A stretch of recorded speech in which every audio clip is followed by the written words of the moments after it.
एक बार एक आदमी ने एक घर की घंटी बजाई तो अंदर से एक बच्चा बाहर आया। आदमी ने पूछा, बेटा क्या आपके पापा घर पर हैं? बच्चे ने कहा, अंकल पापा तो बाजार गए हैं। फिर आदमी ने कहा, तो चलो एक काम करो, अपने बड़े भाई को बुला लो। बच्चे ने कहा, पर अंकल भैया तो बाहर क्रिकेट खेलने गए हैं। फिर आदमी ने कहा, ओफो, एक काम करो, मम्मी तो घर पर ही होंगी ना, आप मम्मी को बुला लो। फिर बच्चा बोला, पर अंकल मम्मी तो किटी पार्टी में गई है।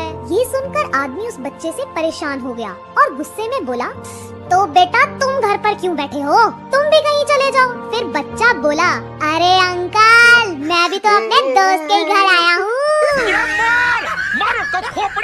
दोस्तों, फ्लाइट में एक लेडी एक ऐसे व्यक्ति के बगल में बैठी थी जिनके दोनों हाथ नहीं थे। लेडी ने एयर होस्टेस को बुलाया और बोली, मैं ऐसे अपंग व्यक्ति के साथ नहीं बैठ सकती, मैं अपनी सीट बदलना चाहती हूँ। यह सुनकर एयर होस्टेस शॉक्ड हो गई। उसने कहा, मैडम इस इकोनॉमी क्लास की लगभग सभी सीटें ले ली गई हैं। मैं आपकी सुविधा के लिए अपनी टीम से बात करती हूँ। कुछ मिनट बाद एयर होस्टेस आई और उसने लेडी से कहा कि मैडम इस विमान में सिर्फ एक सीट खाली है और वह भी बिजनेस क्लास में। सिचुएशन को देखते हुए हमारे कप्तान ने एक यात्री को इकोनॉमी क्लास से बिजनेस क्लास में भेजने की अनुमति दे दी है। यह सुनकर महिला बहुत खुश हुई, लेकिन एयर होस्टेस उस अपाहिज व्यक्ति की ओर मुड़ी और बोली, सर क्या आप बिजनेस क्लास में जाना चाहेंगे? हम नहीं चाहते कि आप ऐसे यात्री के साथ यात्रा करके दुखी हो। दोस्तों, अन्य यात्री इस निर्णय से काफी खुश हुए। तभी उस अपाहिज व्यक्ति ने कहा, मैंने इंडियन आर्मी में 10 साल ड्यूटी किए हैं और मैंने सीमा पर हुए युद्ध में अपने दोस्तों एक बार 3 दोस्त और उनके साथ एक कुत्ता किसी यात्रा पर निकले थे। रात को उन्होंने रोटियां बनाई। अब क्योंकि वो थक गए थे इसलिए सोचा पहले आराम कर लेते हैं फिर रोटियां खाएंगे, बट सभी सो गए। कुछ देर बाद पहला दोस्त उठा, उसने रोटियों के 3 बराबर हिस्से किए। एक रोटी एक्स्ट्रा बची तो कुत्ते को दे दिया, अपने हिस्से की रोटियां खाई और दोस्तों के हिस्से की रोटियां रखकर सो गया। थोड़ी देर बाद दूसरा दोस्त उठा, उसने रोटियों के 3 बराबर हिस्से किए। एक रोटी एक्स्ट्रा बची तो कुत्ते को दे दिया, अपने हिस्से की रोटियां खाई और दोस्तों के हिस्से की रोटियां रखकर सो गया।